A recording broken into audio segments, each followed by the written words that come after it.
నమస్తే, welcome to hit TV. నేను మీ మాధురి. రోజు మనతో పాటు ఉన్నారు Ramesh Pasupuleti garu, financial advisor. Hello sir. Hi madam. Sir, ఈ మధ్య కాలంలో మనం మార్కెట్ ఒడిదుడుకులు అనేవి చూసాం. ఒక్కసారిగా అంతలా క్రాష్ అవ్వడానికి వెనకాతలు ఉన్నది అమెరికా అనే వార్తలు వస్తున్నాయి. అసలు ఏ విధంగా అమెరికా దీనికి కారణం కావచ్చు? డెఫినెట్గా యాక్చువల్లీ ఏంటంటే మా లాస్ట్ ఇయర్ కూడా అక్టోబర్ నుంచి కూడా మార్కెట్ పడింది మనకు తెలిసినట్లే. సో అక్టోబర్, నవంబర్, డిసెంబర్ పడిన తర్వాత జనవరిలో కొంచెం హోప్ వచ్చింది. ఎందుకంటే అప్పటి వరకు కొద్దిగా బాటమ్ అయ్యాయి, షేర్స్ కూడా వాల్యుయేషన్స్ తగ్గాయి. కానీ ఈ లోపల ఏం జరిగిందంటే ట్రంప్ గెలిచాడు. ఓకే, డిసెంబర్లో ట్రంప్ గెలిచాడు. జనవరి 20 ఓత్ తీసుకున్నాడు. సో ఓకే, ప్రమాణ స్వీకారం తీసుకున్నాడు. ఇంకంత గ్రీనే ఉంటుంది. సో అమెరికా కూడా అప్పుడు యాక్చువల్గా అప్పుడు దాకా కూడా అమెరికా పాజిటివ్గానే ఉంది గ్రోత్లో. వాళ్ళ మార్కెట్స్ కూడా చాలా బాగా పెరుగుతున్నాయి. ఓకే, సో వాళ్ళ ఎకానమీ కూడా పెరుగుతుంది. సో నిజం చెప్పాలంటే అంతా గ్రోత్ స్టోరీలో కూడా ఉంది అమెరికా. అక్కడ నుంచి ఏమైందంటే కొన్ని గెలవడానికి కొన్ని వాగ్దానాలు చేయాల్సి వచ్చింది ట్రంప్. సో నార్మల్ గెలవడానికి వాగ్దానాలు ఏముంటాయంటే ఎక్కువ జాబ్స్ కల్పిస్తామని కానీ, తర్వాత ట్యాక్సెస్ తగ్గిస్తామని కానీ, ప్రాంతీయతకి ఎక్కువగా సపోర్ట్ చేస్తామని బయట దేశాల నుంచి వచ్చిన వాళ్ళకి. ఎందుకంటే అమెరికా అనగానే మనకి ఫస్ట్ అక్కడికి వలస వెళ్లే వాళ్ళు ఎక్కువగా ఉంటారు. సో ఈ ప్రాతిపదికన ప్రతిసారి కూడా ఎలక్షన్స్ అప్పుడు మనకి మిగతా దేశాలన్నీ కూడా అమెరికా ఎలాంటి వాగ్దానాలు ఇస్తుంది అనే దానిపైన చూస్తూ ఉంటాం. అవును. సో సేమ్ అమెరికా ఇప్పుడు జాబ్స్ కల్పిస్తా అన్నాడు. ఎట్లా కల్పిస్తా అన్నాడు అంటే అమెరికా ఫస్ట్, అంటే ఫస్ట్ అమెరికా పౌరులకి ప్రాధాన్యం ఇచ్చి తర్వాత మిగతా వాళ్ళకి ప్రాధాన్యం ఇస్తానన్నాడు. సో అందరూ కూడా అమెరికన్లు నమ్మేసి ఓటేశారు. ఇప్పుడు ఏంటంటే గెలిచిన తర్వాత ఆ వాగ్దానాలు నిలబెట్టుకోవాలి. సో నిలబెట్టుకోకపోతే మళ్ళీ నెక్స్ట్ ఎలక్షన్లో ప్రాబ్లం అయింది కాబట్టి సో దానికి అమౌంట్ కావాలి. ఫస్ట్ ఆఫ్ ఆల్ ఏంటంటే జాబ్స్ క్రియేట్ చేయాలంటే కొన్ని కంపెనీస్ క్రియేట్ చేయాలి. కంపెనీస్ క్రియేట్ చేయాలంటే అక్కడ వాళ్ళకి ట్యాక్స్ కట్స్ ఇవ్వాలి. ఎవరైనా కంపెనీ పెట్టాలనుకోండి, వాళ్ళకి కొన్ని ట్యాక్స్ రిలీఫ్, ఫ్రీ ల్యాండ్ కానివ్వండి, లేకపోతే వాళ్ళకి పవర్ కానీ ఫ్రీ పవర్ కానివ్వండి, లేకపోతే కొన్ని వాళ్ళకి రాబోయే కార్పొరేట్ ట్యాక్స్లో కొద్దిగా తగ్గించాలి. ఆల్రెడీ అనుకున్న దాని ప్రకారమే యూఎస్లో కార్పొరేట్ ట్యాక్స్ ఉంది, 25% ఉంది. దాన్ని 15 చేద్దామని చెప్పేసి ట్రంప్ ప్లాన్. సో దాన్ని 15 చేసి కొద్దిగా కార్పొరేట్ ట్యాక్స్ తగ్గిస్తే వాళ్ళు అక్కడ ప్రొడక్షన్ స్టార్ట్ అయ్యి ఎంప్లాయ్మెంట్ పెరిగిద్దని అది ఒకటి ఉంది హోప్. రెండోది ఏంటంటే మిడిల్ క్లాస్ మ్యాన్కి కూడా అతను ప్రామిస్ చేశారు, ఇండివిజువల్ పర్సన్స్కి కూడా ఇన్కమ్ ట్యాక్స్ రేట్స్ తగ్గిస్తానని. యూఎస్ వచ్చేసి వరల్డ్లో one of the highest income tax cuts ఉంటాయి అక్కడ. ఓకే, మనం ఇంకా ఇండియాలో 20%, 30% తీసుకుంటేనే చాలా కట్ చేస్తున్నారు అనుకున్నాం. యూఎస్లో 40% ఇన్కమ్ ట్యాక్స్. కానీ 40% కట్ చేసినా అక్కడ ఆ వచ్చిన ట్యాక్సెస్ని ఖచ్చితంగా ప్రజల మీద పెడతారు. సో అందుకనే డెవలప్మెంట్స్ చూస్తారు కాబట్టి వాళ్ళు కట్ చేసినా క్వశ్చన్ చేయరు. ఇక్కడ మనకి డెవలప్మెంట్స్ తక్కువ, ట్యాక్స్ కట్ చేసేది ఎక్కువ. ఈ ట్యాక్సెస్ అన్ని పథకాల పేరిట మళ్ళీ ప్రజల్లోకి వదలటం, దీనికోసం క్వశ్చన్ చేస్తారు. అంత సమానమే. యా, ఇప్పుడు యూఎస్లో ఫ్రీ ఎడ్యుకేషన్ ఎప్పటి వరకు అంటే హైయర్ ఎడ్యుకేషన్ లేదంటే మ్యాక్సిమం ఇంటర్మీడియట్ వరకు ఫ్రీ ఎడ్యుకేషన్ ఉంది. కానీ అక్కడ వరకు ఫ్రీ ఇచ్చి కానీ గ్రాడ్యుయేషన్ తర్వాత హైయర్ పోస్ట్ గ్రాడ్యుయేషన్ చాలా కాస్ట్లీ అక్కడ. ఓకే, ఇంకొకటి ఫ్రీ ఎడ్యుకేషన్ ఇచ్చినా కూడా మంచి స్కూల్స్ వెతకాలనుకోండి, మంచి స్కూల్స్ దగ్గరలో ఉన్న హౌసెస్ రెంట్కి తీసుకోవాలంటే ఎక్కువ రెంట్స్ ఉంటాయి. యాక్చువల్గా మంచి స్టాండర్డ్స్ ఉన్న స్కూల్ దగ్గర రెంట్స్ ఎక్కువ ఉంటాయి. ఓకే, సో తక్కువ స్టాండర్డ్స్ ఉన్న స్కూల్ దగ్గర రెంట్స్ తక్కువ ఉంటాయి. రెండూ ఒకటే అవుతుంది. సో ఇక్కడ కూడా అంతే ఫ్రీ పథకాలు ఇచ్చారు. సో మనకేంటంటే అమెరికాతో పోలిస్తే మనది జనాభా ఎక్కువ. సో మిడిల్ క్లాస్ పీపుల్ ఎక్కువ, లోయర్ మిడిల్ క్లాస్ పీపుల్ ఎక్కువ. సో అమెరికా జనాభా అంతా 35 కోట్లు. సో మన దగ్గర 35 కోట్ల మంది కన్నా ఎక్కువ మంది బిలో పావర్టీ లైన్లో ఉన్నారు. వీళ్ళందరికీ పథకాలు ఇవ్వాలి. సో ఇవన్నీ కావాలంటే డెఫినెట్గా కొద్దిగా ఫండ్స్ కావాలి. ఇప్పుడు అమెరికాకు కూడా అదే ప్రాబ్లం అయింది. ఆ ఫండ్స్ కోసం ఏం చేశాడంటే ఫస్ట్ ప్రథమిక వనరు కింద ఏం ఆలోచించాడంటే టారిఫ్స్ పెడితే దాని ద్వారా ఆదాయం వస్తుంది. యుఎస్ వచ్చేసి హైయెస్ట్ రిసీవర్ వరల్డ్లోనే. వాళ్ళు ఏమి మ్యానుఫ్యాక్చర్ చేయరు, ఎందుకంటే హైయెస్ట్ లేబర్ కాబట్టి వాళ్ళు ఏం మ్యానుఫ్యాక్చరింగ్ చేయరు. సో ఓన్లీ వాళ్ళు రిసీవర్స్. ఓకే, సో ఏదైనా కానీ దిగుమతి చేసుకుంటారు. ఇప్పుడు ట్రంప్కి కూడా ఏమైందంటే దిగుమతి సుంకాల ద్వారా ఎక్కువ డబ్బులు వస్తాయి మనకి. ఎక్కడ ప్రథమ ఆధార్ అంటే మనం ఎక్కడ ఆదాయం కోసం ఎక్కడ ఆధారపడవచ్చు అంటే టారిఫ్సే బాగా కనిపిస్తున్నాయి. ఓకే, ఇంకోటి ఏంటంటే ట్రేడ్ డెఫిసిట్ కంట్రీ వాళ్ళది. మనది కూడా ఇండియా కూడా ట్రేడ్ డెఫిసిటే, కానీ మన 3% ట్రేడ్ డెఫిసిట్, వాళ్ళు 6.5% ట్రేడ్ డెఫిసిట్. 6.5 అంటే వాళ్ళకి చాలా ఎక్కువ. ఎందుకంటే 6.5 $40 trillion 6.5% అంటే చాలా ఎక్కువ. ఓకే, సో దాంతో ఏంటంటే యూఎస్కి డెట్ ఉంది ఆల్మోస్ట్. వాళ్ళ ఎకానమీ $40 trillion అంటే $40 trillion అప్పు ఉంది వాళ్ళకి. ఓకే, అంటే బాండ్స్ ద్వారా జనాల దగ్గర ఇంట్రెస్ట్ రేట్స్ రైజ్ చేసినవి, మనకి ఇక్కడ ఎట్లయితే గవర్నమెంట్ సెక్యూరిటీస్ ఉంటాయో అక్కడ కూడా గవర్నమెంట్ సెక్యూరిటీస్ ఉంటాయి. వాటి ద్వారా పబ్లిక్ ఫండ్ రైజ్ చేసింది, పెన్షన్ ఫండ్ రైజ్ చేసింది, ఇవన్నీ కలిపి $40 trillion ఉన్నాయి. అప్పు ఉంది వాళ్ళకి. ఓకే. దానికి వడ్డీలే వాళ్ళు ఎవ్రీ ఇయర్ $1 trillion కట్టాలి. ఓకే. ఓన్లీ వడ్డీ. సో అంటే వాళ్ళు కట్టాల్సిన వడ్డీ ఏంటంటే కొన్ని దేశాల జీడిపి కన్నా ఎక్కువ. వాళ్ళు కట్టాల్సిన వడ్డీనే కొన్ని 100 దేశాలు, ఆల్మోస్ట్ మన వరల్డ్లో 100 దేశాలు కలిపితే అన్ని చిన్న చిన్న దేశాలు. మరి ఇంత అప్పు ఉంది, మన ప్రపంచ దేశాలతో జీడిపి రేట్తో పోలిస్తే అది కడుతున్న అప్పే ఎక్కువ. అలాంటప్పుడు అమెరికా ఎందుకు డెవలప్డ్ కంట్రీ అయింది? అమెరికా డెవలప్డ్ కంట్రీ అంటే ఇప్పుడు యాక్చువల్గా వాళ్ళు పేరుకే డెవలప్డ్ అంటే పేరుకే రిచెస్ట్ కంట్రీ.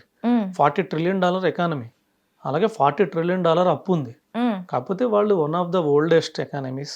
సో 1780s అప్పటి నుంచే వాళ్ళు బాగా డెవలప్డ్ అయిన వాళ్ళు. దాంతో ఏంటంటే జనాభా తక్కువ, సో పెద్ద కంట్రీ, సో జనాభా తక్కువ, వాళ్ళ కాడ ఆదాయ వనరులు ఎక్కువ ఉన్నాయి. అంటే వాళ్ళ దగ్గర ఇప్పుడు పెట్రోల్ కానివ్వండి, సో అంటే పెద్ద కంట్రీ కాబట్టి జనాభా తక్కువ, డెఫినెట్గా వాళ్ళకి వనరులు ఎక్కువ ఉంటాయి. సో మనకి కంప్లీట్ ఆపోజిట్, మన జనాభా ఎక్కువ, మనకు అంటే యుఎస్తో పోలిస్తే మనకు అంత భూమి లేదు, సో వనరులు తక్కువ.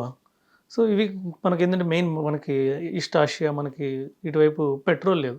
అవును. సో మనకి ఆసియాకి ఇటువైపు డెఫినెట్గా పెట్రోల్ లేదు కాబట్టి మనం ఎక్కువ డిపెండెంట్ అవ్వాలి వేరే కంట్రీస్ మీద, అది వాళ్ళకి తక్కువ ఉంటుంది.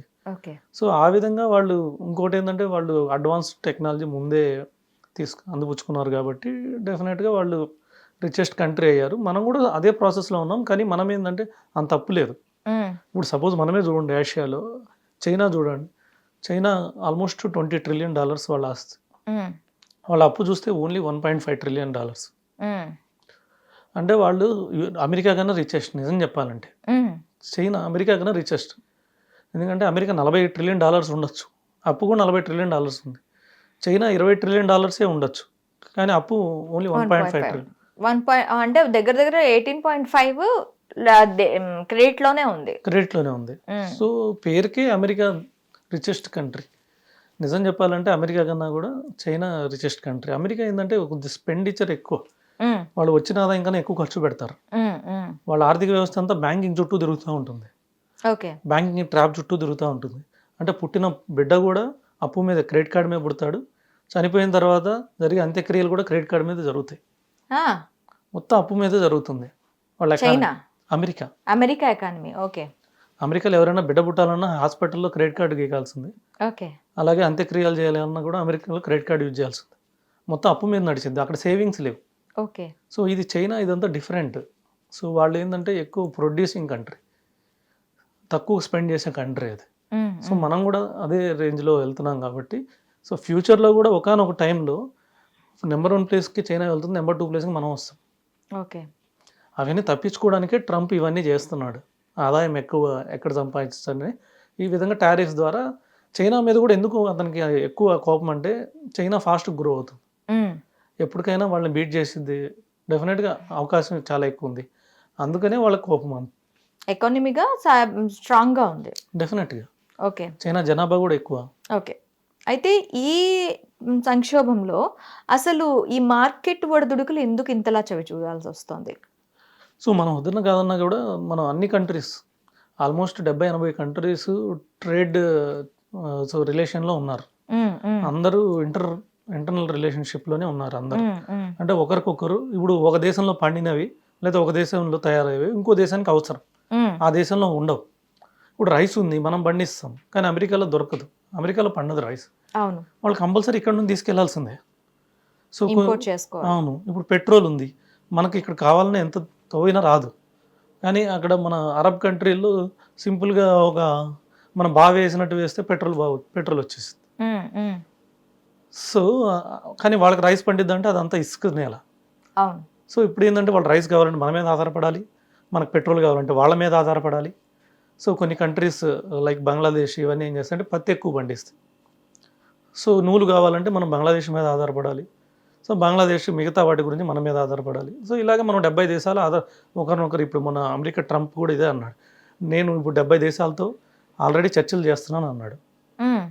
సో అంటే ఈ టారిఫ్స్ తగ్గిమని 70 దేశాలు నన్ను రిక్వెస్ట్ చేస్తున్నాయి అన్నాడు. ఇలా ఒకరి మీద ఒకరు చాలా దేశాలు ఆధారపడి ఉన్నాయి కాబట్టి ఇది వద్దన్నా కానీ మనం సాయం చేసుకోవాల్సిందే. అవును. సో అందుకనే ఇప్పుడు ట్రంప్ టారిఫ్ 70 దేశాలను కుదిపేస్తున్నాయి. ఓకే, ఇప్పుడు ఇది మార్కెట్ మీద ఎలా పడింది అంటారు? డెఫినెట్గా అంటే ఇప్పుడు సపోజ్ మనం కూడా 2% ఆఫ్ మనది $4 ట్రిలియన్ ఎకానమీ, 2% అంటే ఆల్మోస్ట్ $86 బిలియన్ మనం అమెరికాకి ఎక్స్పోర్ట్ చేస్తున్నాం. ఓకే, అంటే 100లో మనం ఇక్కడ ఉత్పత్తి చేసి 100లో ₹2 అక్కడికి చేస్తున్నాం. ఓకే, ఇప్పుడు సడన్గా టారిఫ్స్ పెంచాడు అనుకోండి, ఈ ₹2 మనకు లాస్. ఓకే, లాస్ అయినప్పుడు ఆ వారం మనం కొంచెం కరెక్ట్ అవుతాం మార్కెట్. సో మనం ఇంకా ₹2 కొన్ని కంట్రీస్ ఉన్నాయి లైక్ వియత్నాం, సో ఇలాంటి కంట్రీస్ ఏమవుతాయంటే ఎక్కువ దాదాపు 20-30% యూఎస్ మీద ఆధారపడుతున్నాయి. ఓకే, ఇప్పుడు ఇది ప్రాబ్లం అయితే వాళ్ళ ఎకానమీ 20-30% పడాల్సిందే. ఓకే, వాళ్ళ జీడిపి రేట్లు తగ్గిపోయినాయి. దాదాపు అన్ని దేశాల జీడిపి రేట్లు 1% to 2% తగ్గిపోయినాయి బికాస్ ఆఫ్ ట్రంప్. మన దేశ జీడిపి 6.5 or 7 ఈ మధ్యలో ఉందనుకుంటాను. అమెరికా జీడిపి తీసుకున్నట్లయితే 4.5 to 5% ఈ రేంజ్లో ఉంది. మరి అమెరికా జీడిపియే తక్కువ ఉన్నప్పుడు భారతదేశం మళ్ళీ అమెరికాకి ఈ ఎగుమతులు చేయటం ఎందుకు? ఎగుమతులు చేసిన తర్వాత ఆర్జించడం దేనికి? అమెరికానే ఎందుకు చూస్ చేసుకోటి? వేరే కంట్రీని చూస్ చేసుకోవచ్చు కదా. అమెరికా ఏంటంటే హైయెస్ట్ పెయిడ్, ఓకే, ఎక్కువ పే చేసే కంట్రీ. ఇప్పుడు సపోజ్ మనము ఒక షర్ట్ గురించి చూద్దాం.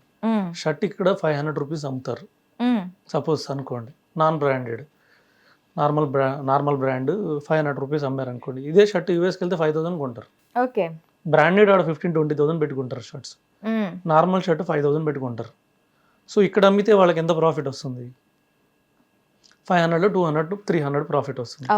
అదే అమెరికాలో అమ్మితే వాళ్ళకి 4,500 ప్రాఫిట్ వస్తుంది.